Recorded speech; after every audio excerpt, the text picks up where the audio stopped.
Why 12 New Steps for ACOAs, followed by a group discussion led by Tony Allen. Recorded live at the U.S. Journal Training and Changes Magazine-sponsored 7th Annual National Convention on Children of Alcoholics, held February 24th to 27th, 1991 in Orlando, Florida. Well, good morning, everybody. Thanks for getting up. As I was walking in here with a young lady, I mentioned the fact that at this particular hour of my life, I feel that this hour is just about as important to me and to ACOA as the hour that I first read the laundry list. I look out in the room, and it's about the same amount of people that were in the room when I first read the laundry list. Yesterday I went into my personal story and my AA and Al-Anon and ACOA experience. And today what I'd like to discuss is 12 New Steps for Adult Children of Alcoholics, why they were written, who they were written for, and why I feel that the AA steps should be replaced. Needless to say, this subject is not without some controversy. And I have already been faced with that controversy. And if I had listened to controversy at the beginning, ACOA never would have started. Because if you look at the superstructure or the structure of the 12-step movement, Alcoholics Anonymous is truly the parent. And Al-Anon is, in many essences or many areas, the mother. And so along comes a movement, which is the children. And if you look at it, the alcoholic comes into Alcoholics Anonymous, and they get sober, we get sober, I got sober, and I was told that all I had to do was to stay sober, and I had a successful day. And the Al-Anon person comes in, they're told to attend meetings, take the focus off their husband or wife, put the focus on themselves, learn how to detach, and they'd be okay. And this is terrific. And then all of a sudden the ACOA movement starts, and these two parents have to look at what they did to the children. And needless to say, it makes them very nervous. As an AA member, I was living in, before I became an alcoholic, recovering alcoholic, I lived in bars. I was never home. So my 3 children were brought up, and I was never with them. So all of a sudden I joined Alcoholics Anonymous. I got sober. I went out to help others. I went to a meeting every night. And as my daughter said, I was running around helping strangers. And meanwhile, I had abandoned my family just as much through AA as I had in bars. As far as my children were concerned, the only difference was I was now mouthing some slogans that they didn't understand. Was talking about a higher power that I had never heard from me before, whenever I happened to stop by at home. So as an ACOA, what I did was I again abandoned my children on an almost deeper level. When I came into Alcoholics Anonymous, I was presented with 12 steps. And these 12 steps taught me that I had to clean up my act, make amends, admit to God, myself, and other human being the exact nature of my wrongs, and go out and proselytize, go out and present the Alcoholics Anonymous program to others in order to help them. And I believe all of that basically is a wonderful tool for recovering alcoholics. I think that basically the AA steps not only are not appropriate for adult children of alcoholics, I believe that the AA steps drive ACOAs crazy. And now I would like to launch into this discussion. I'm very good at, incidentally, telling my own story. I'm not so hot at this. I feel like I'm sort of giving a lecture, and I'm beginning to sound like an authority figure. And authority figures, as I say, scare the hell out of me. So I'm beginning to scare myself. So if I sound too authoritarian, raise your hand and I'll try and stop. So first of all, I'd like to go through these ACOA steps. First of all, in AA, I'll start off with the AA step. We admitted we were powerless over alcohol and their lives had become unmanageable. Well, as a 2-year-old or a 3-year-old, I really wasn't powerless over alcohol. I mean, I wasn't drinking it. It had no particular effect on me physically, except that the fact that my mother had drank it for the 9 months that I was in the womb, which means I was almost practically, I guess, like, didn't work out to be a total alcohol fetal baby, syndrome baby. Anyway, the step I've offered is we admitted that we were powerless over the effects of living with alcoholism and that our lives had become unmanageable. Now, what are the effects of living with alcoholism? I believe that's the laundry list I wrote in 78, which I will now read. These are the effects of having lived with alcoholism or a dysfunctional family. We became isolated and afraid of people and authority figures. We became approval seekers and lost our identity in the process. We are frightened by angry people and any personal criticism. We either become alcoholics, marry them or both, or find another compulsive personality such as a workaholic to fulfill our sick abandonment needs. We live life from the viewpoint of victims and are attracted by that weakness in our love and friendship relationships. We have an overdeveloped sense of responsibility, and it is easier for us to be concerned with others rather than ourselves. This enables us not to look too closely at our own faults, etc. We get guilt feelings when we stand up for ourselves instead of giving in to others. We became addicted to excitement. We confuse love and pity and tend to love people we can pity and rescue. We have stuffed our feelings from our traumatic childhoods and have lost the ability to feel or express our feelings because it hurts so much. Denial. We judge ourselves harshly and have a very low sense of self-esteem.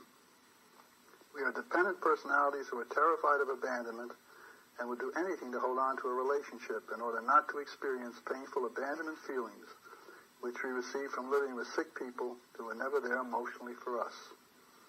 Alcoholism is a family disease, and we became power alcoholics who took on the characteristics of that disease even though we did not pick up the drink.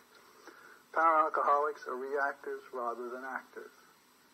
Now, those are the effects. That's my personality profile. That's what happened to me as a victim, being brought up in an angry, abusive atmosphere. Sexually abused, overtly, covertly,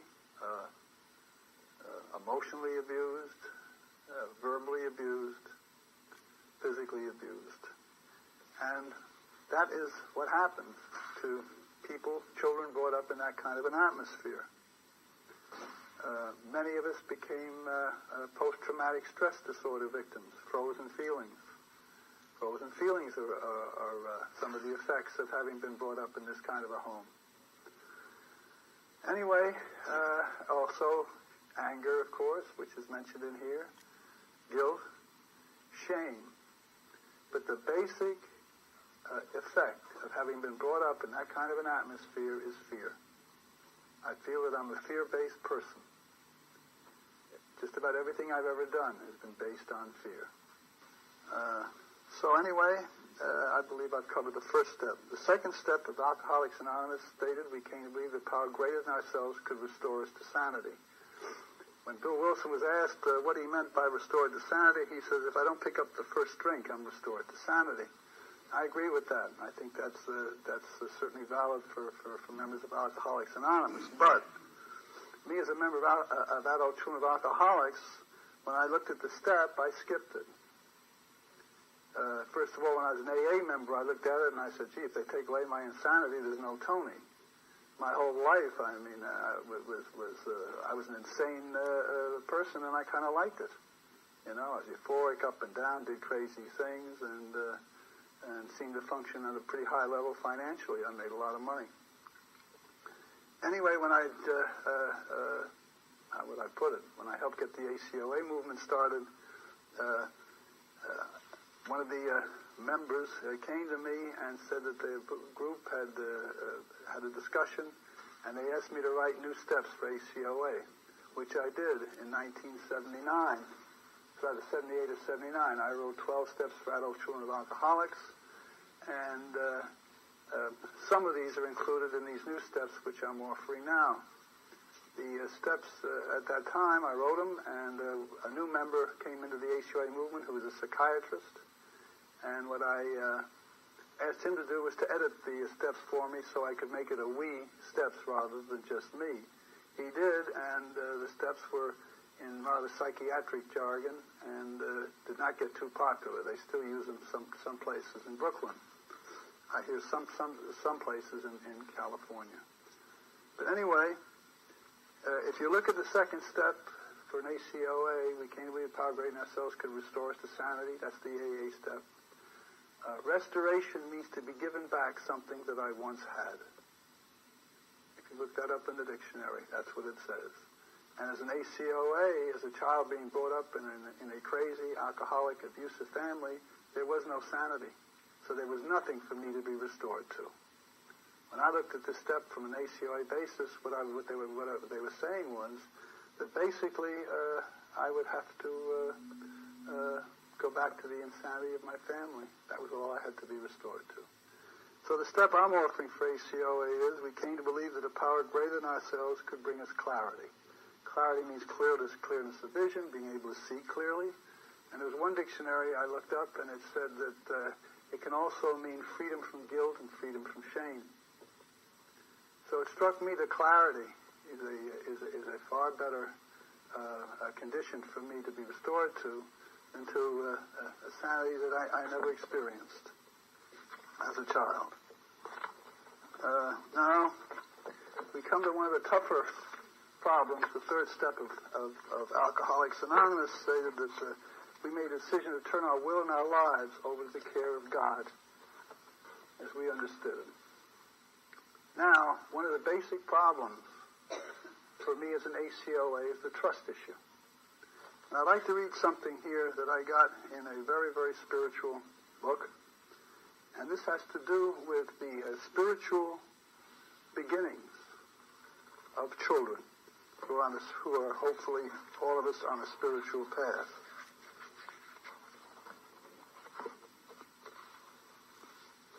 And this is the statement. Spiritual meanings progress in self-consciousness when the child transfers its ideas of omnipotence from its parents to God.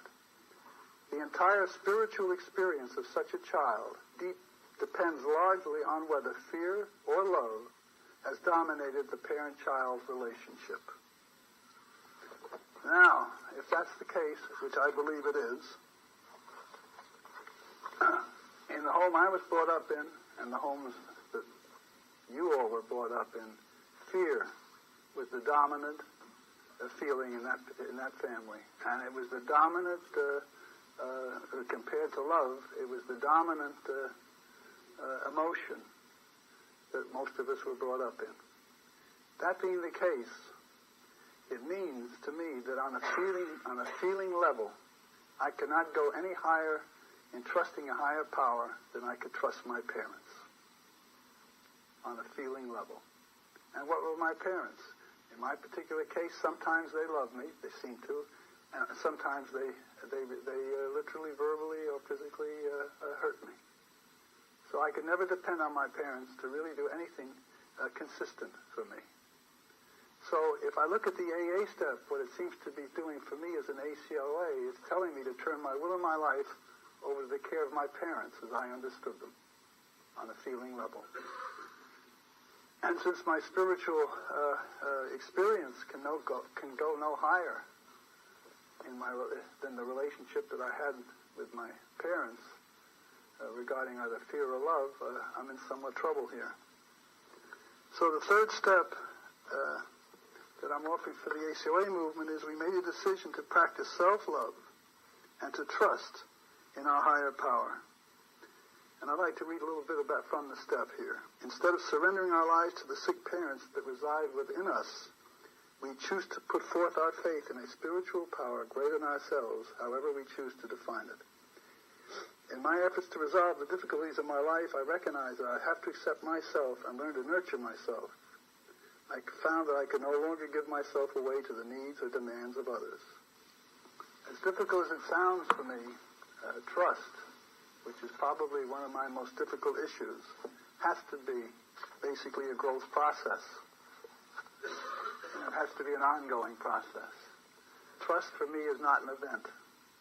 This higher power has to prove itself over and over again to me, almost on a daily basis, that it's guiding me, taking care of me, and that I mean something to it. Otherwise, I need constant reassurance from my higher power. As a victim, which I believe we all are, and as a damaged victim, I need constant reassurance that there is something in the invisible world that loves me. And the process, I believe, of these 12 steps are towards learning how to love myself and how to accept the love of this higher power. I'll go on with that in a minute. The fourth step of Alcoholics Anonymous says that we made a searching and moral inventory of ourselves. Is that it? We made a searching and moral inventory of ourselves. A fearless moral inventory of ourselves. Thank you. As a fear-based person, it's impossible for me to make a fearless moral inventory of anything. My whole life as a victim has been predicated on fear. Somebody asked me, I was walking down the stairs as I was coming in the room here, actually, in the book section, how I was feeling. And I said, well, I'm extremely nervous about this talk. I feel as it's probably the most important talk that I've ever made since ACOA started, other than when I read the laundry list for the first time.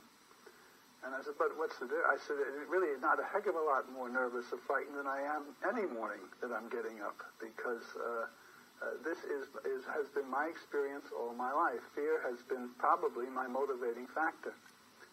The last 22 years of sobriety and the last, since 1977, when the ACOA movement started, the fear has slowly diminished, but it isn't gone from my life.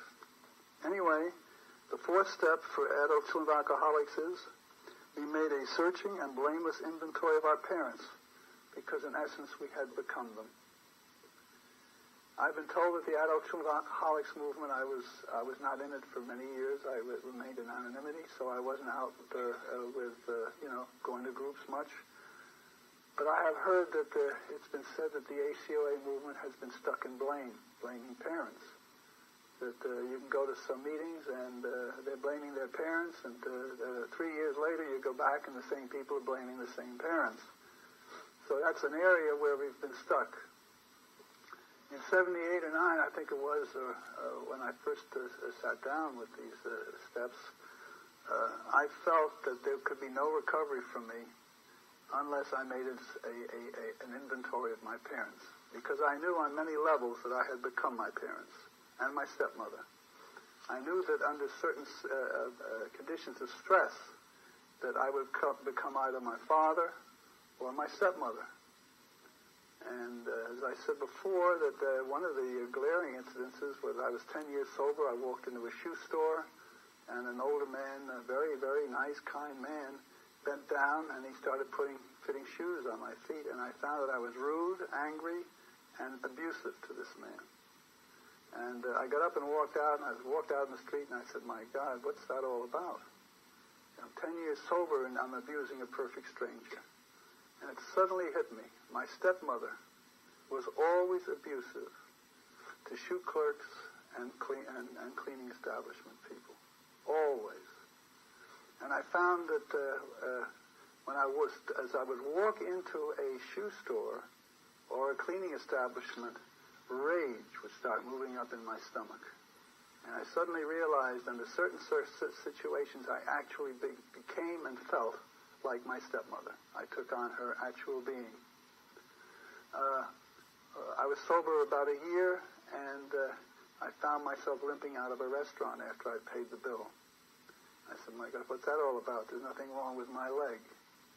And I looked back in my life, and I realized that my father always over-tipped in restaurants. He was a real people pleaser when it came to maitre d's and waiters.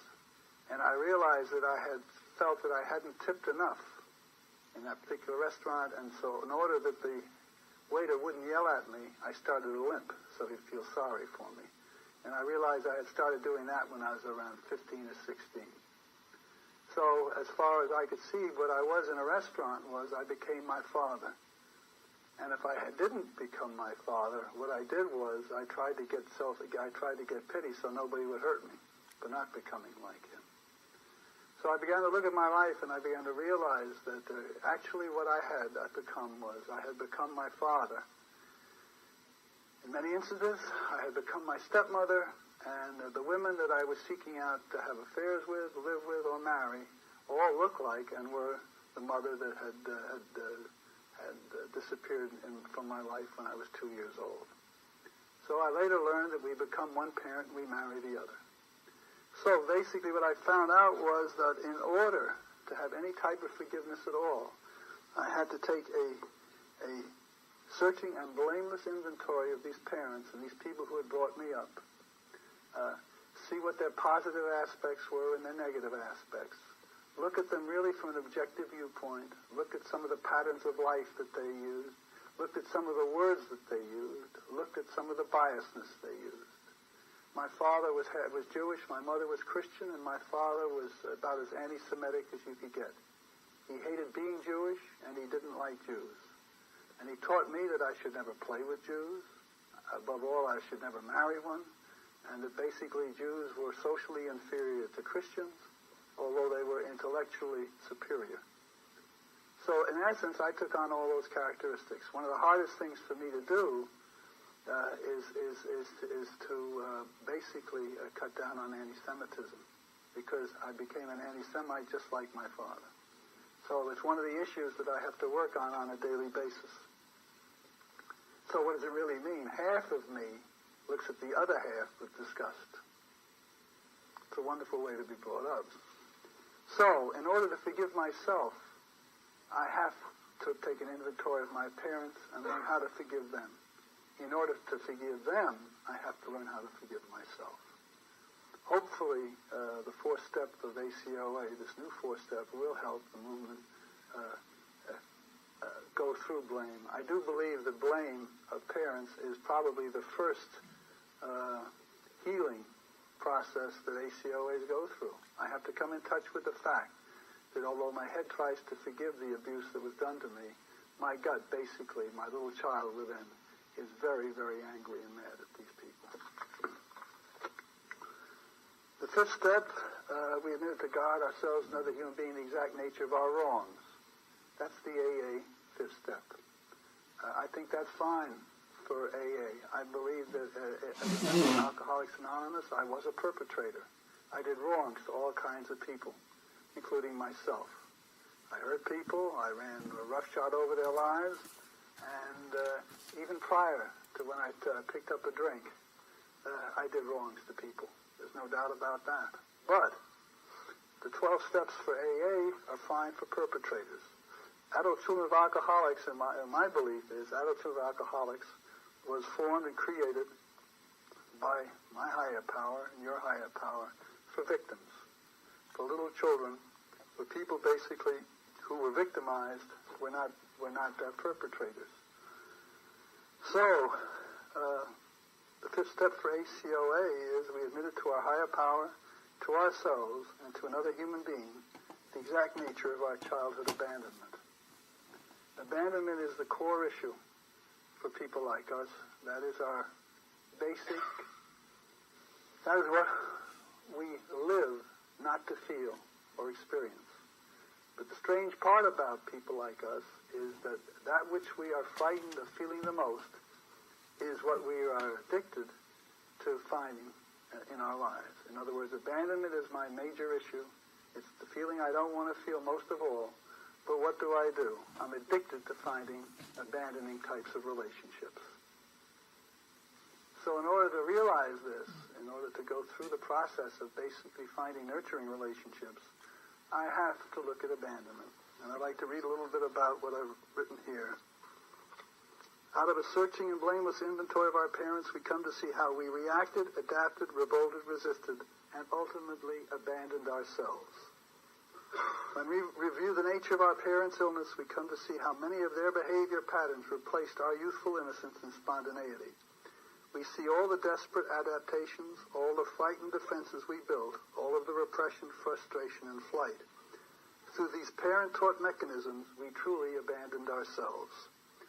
All these harmful acquired behavior patterns we adopted are truly our childhood losses.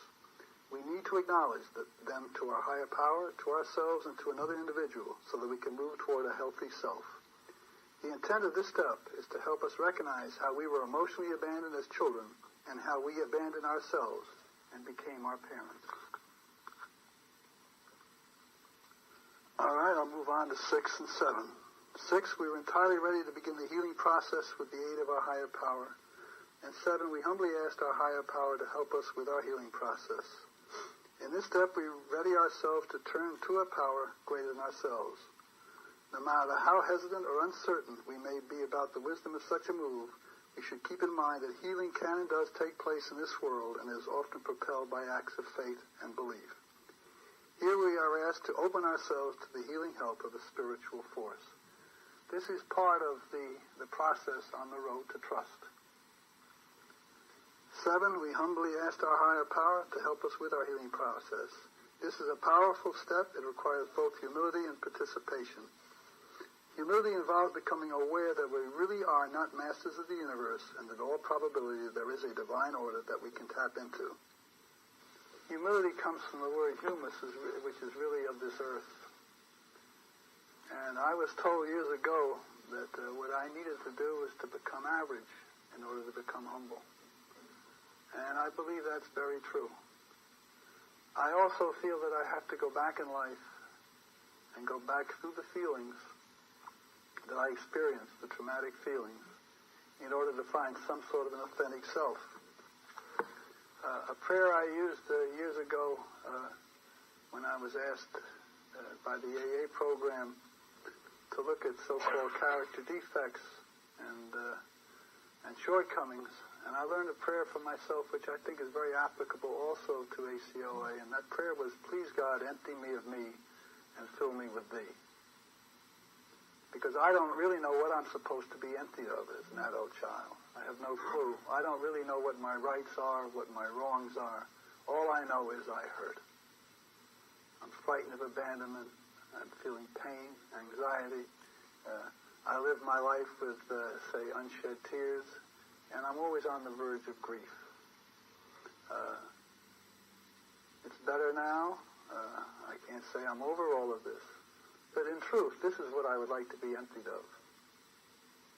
I would like to be emptied of these feelings of shame, guilt, and fear and terror, uncertainty, the desperate need to be loved in the external world because I'm unable to love myself.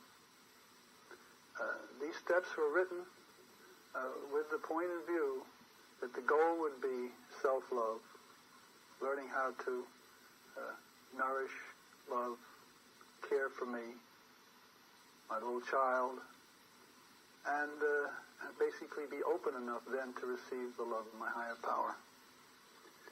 Now, the 8th and 9th steps of Alcoholics Anonymous deal with amends. Now, as an AA member and as a perpetrator and somebody who did many wrongs to many people, I needed to make a list of these people, and I needed to make amends to them.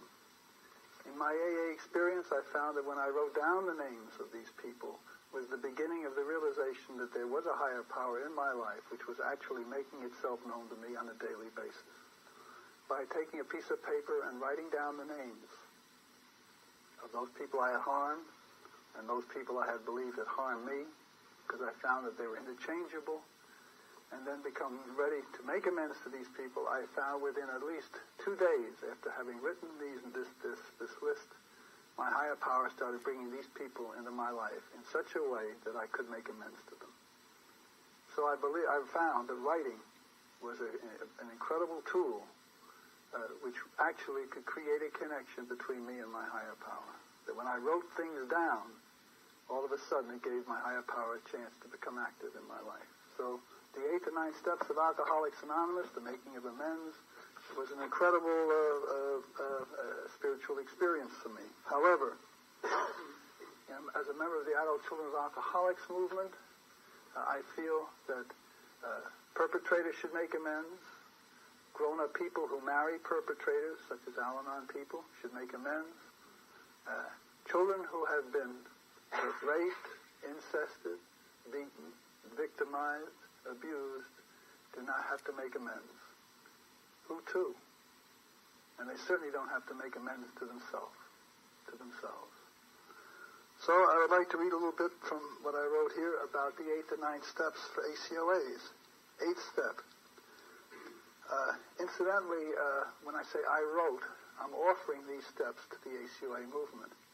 Some of these steps came to me from outside sources. Some of them came to me through things I've read. So I'm not claiming authorship of these steps. 2 or 3 of them I am. But I claim authorship of the laundry list. These 12 steps is something that I feel have been given to me over a period of years by a power greater than myself and from a power greater than myself. So anyway, 8, we became willing to open ourselves to receive the unconditional love of our higher power. 9, we became willing to accept our own unconditional love by understanding that our higher power loves us unconditionally. In our alcoholic homes, we were the victims and our parents were the aggressors. As we internalized our parents, we became our own aggressors, unable to give ourselves anything but self-hate and self-criticism. Now we are willing to let go of the idea of ourselves as either victim or aggressor and open ourselves to the unconditional love of our higher power. As we open up, we are flooded with the warmth and love and acceptance we were denied as children. The infinite source of love is always available to us, waiting only for us to open the gates and let it in. Around 1979 and 1980, I read a book on the kahunas, the medicine men or the wise men of Hawaii. And one of their spiritual practices, they believed that on this level of experience, there's 3 of us. In other words, there's Tony that you see talking now to you all on this level, and there's you all on your level, and we're all on the same level together. About an inch above our heads was our higher power. And each one of us has an individual higher power, and that higher power is one with God. So my higher power, invisible higher power, is one with God, and your indivisible higher power is one with God.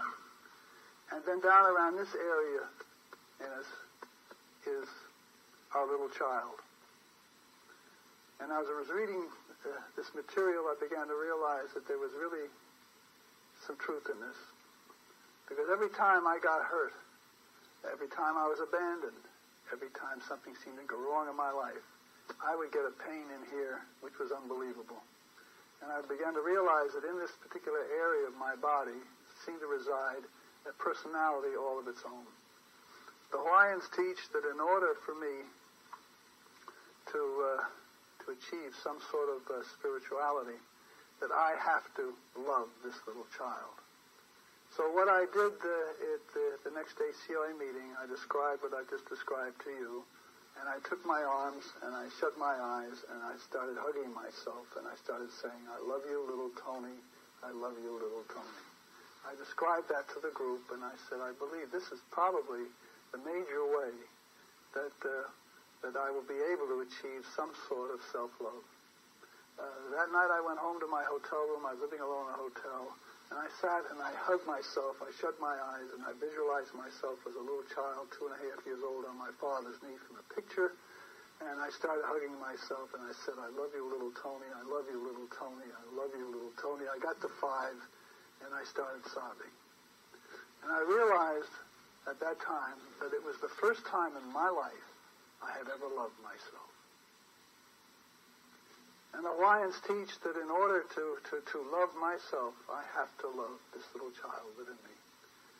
Now, I don't know whether that was the beginning of the loving of the little child within, or what happened. But apparently, for me, that's when, just about every day of my life, this morning before I came downstairs, I sat upstairs and I hugged myself. And I says, I love you, Tony. I love you, little Tony. I love you, Tony. I love you, little Tony. I want to love little me and big me because I figured we both needed it for this hour. And then I prayed and I said, please, God, help me to be your instrument in this talk. I believe that the reason probably I have been brought out of anonymity is basically to present new steps for the ACOA movement. So, from my viewpoint, as I say, this is probably one of the most important hours of my life.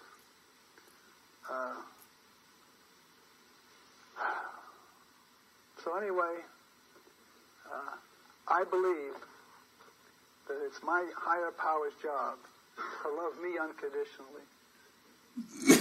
I also believe that this higher power cannot love me unconditionally until I love little Tony unconditionally. And as I love little Tony unconditionally, and I love him to the extent that he starts to become calm and accepting, then my higher power's unconditional love starts flowing through me to him. And then we become a trinity. My higher power, me, and little Tony become merged in love. And as such, then we can be presented basically to home, or to the source, or to God. That's my personal belief. So my major spiritual job in life is to love this little person within me. 10, we continue to take personal inventory and to love and approve of ourselves. As you can see, each one of these steps basically is on the road to love. I'm very, very good. I have been judge, jury, and executioner over myself all my life. There's no doubt that when this talk's over, I'll go upstairs and say, gee, you stupid son of a gun, you missed saying that. Hopefully I will find that I won't have to do that. The 10th step, in this daily action step, in this daily action step, we monitor our actions and seek out those opportunities and situations where we can increase our self-esteem and self-love. In other words, look for the positives of what I've done today. We can use these steps to correct our course in the event that we stray from healthy actions and begin reenacting destructive patterns of behavior. If we see ourselves flirting with our contemplating harmful behavior, it's important to recognize that change must come from within. We can ask our higher power for assistance, and we can turn to our group for support as we struggle with those actions that bring with them self-loathing, resentments, and guilt. We need to establish a new vigilance, one that centers on our behavior. This we can do by working this step on a daily basis, examining who we are, what we are doing this day to grow and change. Now, the 11th step of ACOA is very similar to the 11th step of Alcoholics Anonymous. Instead of saying, in other words, we sought through prayer and meditation to improve our conscious contact with a higher power of our understanding, playing only for knowledge of its will for us and the power to carry that out. Instead of him, I made it it. And instead of using the word God, I used the word higher power. I must say I did that because I feel that it is I don't believe God's he, she. I believe it's it.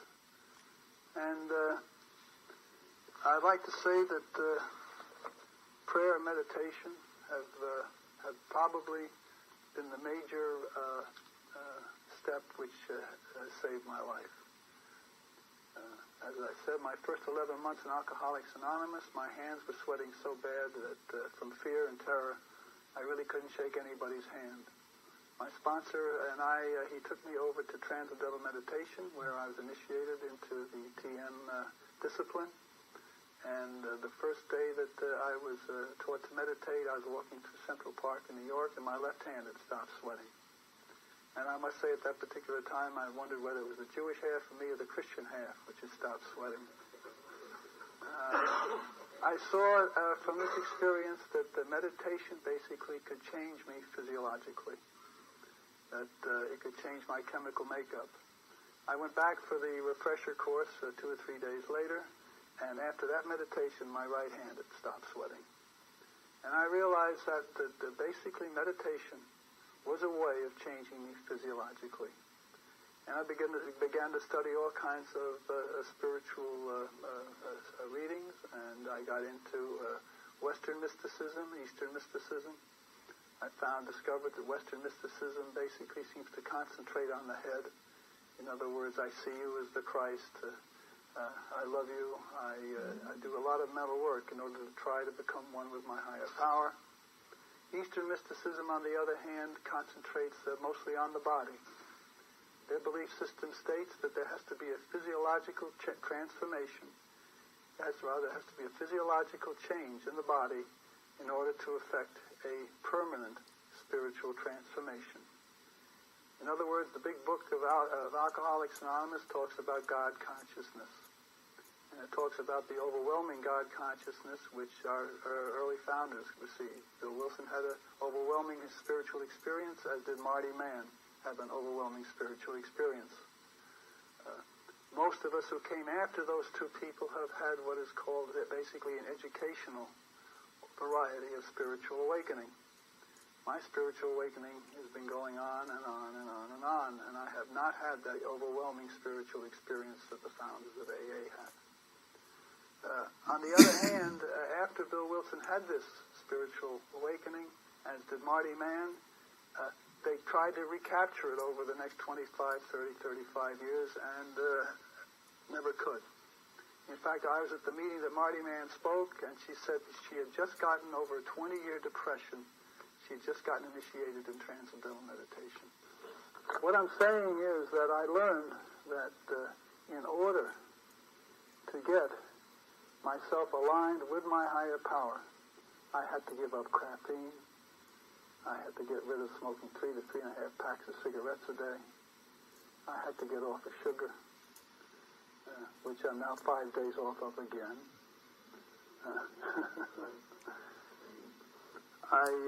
That's been the toughest one for me, is sugar.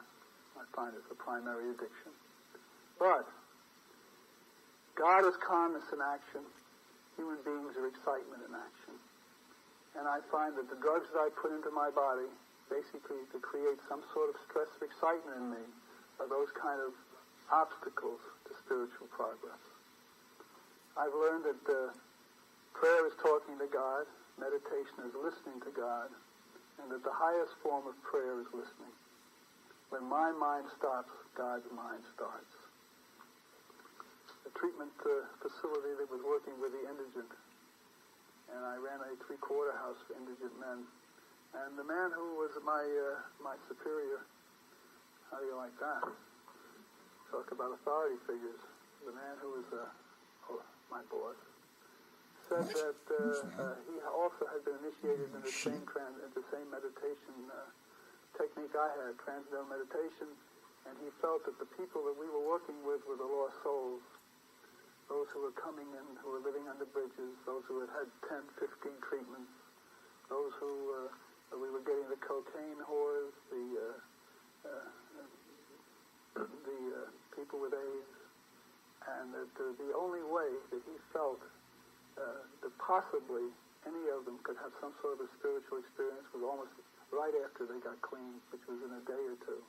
So what I did was I taught prayer and meditation to these people as soon as they came in. And what we were doing was we were offering the 11th step to the hopeless. And so some of those people are still sober today. So I found that my job seems to be at the moment is that I teach meditation where I am. I'm at a place called Renaissance in Boca Raton, and Thursdays what I do is from 6 o'clock to 6:30. I teach meditation to the public, and 6:30 to 7:45 I have an ACA meeting which I run. And anyway, as I said, prayer is talking to God, meditation is listening. I was in ashram, which is an Eastern form of the teaching center, which taught meditation. We meditated for hours. I was in ashram. I was in it. There was a man named Ram Das, and he had an oath of silence. And and this was in the 70s. And at this place, I learned there was brahmacharya, which was basically we were celibate. And I found that while I was doing all of this and working with things called kundalini energy, which is an energy which moves up the spine into the head, this is Eastern mysticism, that I was learning all different types of techniques of meditation, everything from breathing, basically, to mantras, and I was fascinated with the subject. And strangely enough, at this time in my life was about the time that the 4 young kids who started the ACA movement asked me to come. And I was going through all these spiritual exercises, going through all these spiritual concentrations. And at this period was when I believe the laundry list came through me. So it all seemed to hang together. So anyway, prayer. The deepest form of prayer is listening. And when I listen, I hear the silence. And there was a book once written called The Thunder of Silence. And as I listen to the silence becomes God. Now, for adult children of alcoholics, silence is a very threatening sound. Because the deeper I get into silence, what did silence mean in my household? There was always silence before chaos. So silence for me, in my sick background, puts me back into fear and terror. Because the deeper I get into it, the more I'm waiting for the explosion. The more I'm waiting basically for the terror and the horror of my childhood. So meditation for us becomes a deeper experience. It really does. While it's in my mind, I would like to talk, which I had forgotten, a little bit about abandonment again. It is true that abandonment is something that we've all suffered here. It's a horrendous feeling. It's a gut-wrenching experience. And it's part of all of our lives. There isn't anybody in this room who has not suffered abandonment at deep, painful levels. I came across a teaching in the East which states that those of us of the human race who have not suffered abandonment at a very deep level cannot make the next level of spiritual awareness. In other words, abandonment is the passport to the next spiritual level. So those of us who have suffered abandonment, I would like to offer the proposition that in actuality, it's a huge spiritual plus. Because it's an emptying out feeling. And nature abhors a vacuum. And as I'm emptied out of humanness, my spirit can start moving into the God-shaped hole if I allow it to. That hole has always been filled up with people, places, and things for me. And if I can allow myself to feel the feelings, stay empty, it allows this void to be filled up with spirit. And then the process comes, please God, empty me of me and fill me with thee.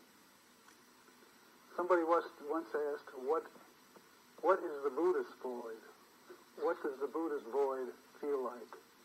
And the answer came back, the Buddhist void is emptiness without fear. And that's hopefully what I hope to achieve in this lifetime. Feeling that emptiness and aloneness without the fear. You can hear my voice. That means I'm frightened. So hopefully there'll be a day when I can describe that experience without the fear.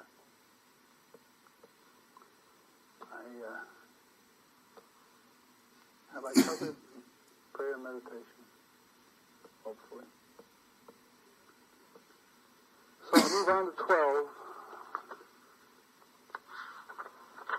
The Alcoholics Anonymous 12 steps states that we need to go out, having had a spiritual experience as the result of these steps, that was the original, having had a spiritual awakening as the result of these steps, we try to carry this message to other alcoholics and to practice these principles in all our affairs. That's pretty self-evident. Now that I'm spiritually more sound, I then go out and share this experience with other alcoholics, hopefully to bring them into Alcoholics Anonymous. I think that's wonderful for AA. fellow children of alcoholics, we have had a spiritual awakening as a result of taking these steps, and we continue to love ourselves and to practice these principles in all our affairs. Self-love and self-acceptance inevitably lead us to feel connected with a larger universe. When we were victims in an alcoholic household, we lost our authentic self to the demands of the disease. Throughout our adult lives, and especially in ACOA, we have been attempting to recover and cherish our authentic, spontaneous self. Through working these steps to the best of our ability and developing a relationship with our higher power, we can gain a wonderful new awareness and an opportunity to truly change. We can find a happiness and contentment beyond anything we could imagine. This does not mean that our life will always be trouble-free, only that we can readily and confidently deal with life's problems. There is a solution beyond ourselves. By working the ACOA program daily and admitting we are powerless over the effects of living with alcoholism, we can learn to love ourselves. And when we do, we are free to love others in a new and healthy way. By sharing with each other, we act as a mirror, reflecting our new growth and love. By using this program in all our affairs, we can dispel the old destructive personality that so crippled our enjoyment of life. No longer do we imitate a normal life, now we embrace it. So, it is my personal belief that I'm here basically by the grace of my higher power this morning to present 12 steps for victims rather than perpetrators.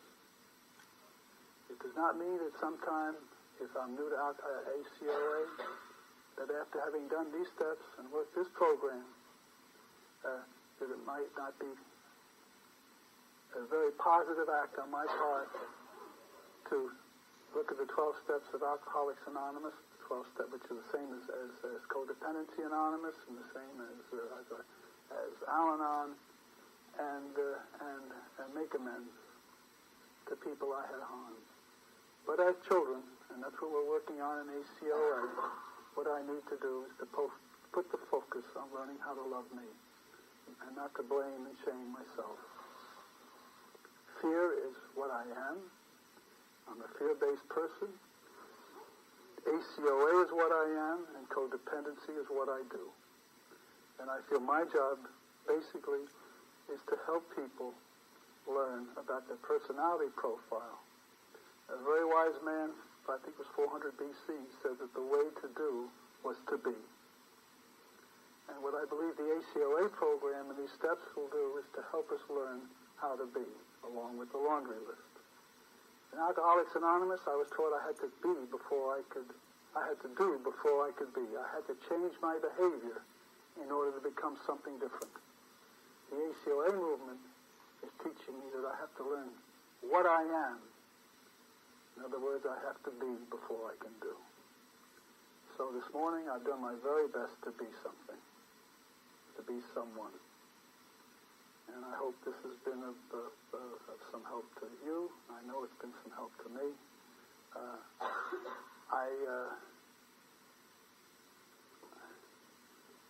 I know this is being taped, and it's my hope that this tape will get around maybe to the membership and maybe can be of some help. So I thank you very much, and I'd like to have a discussion today.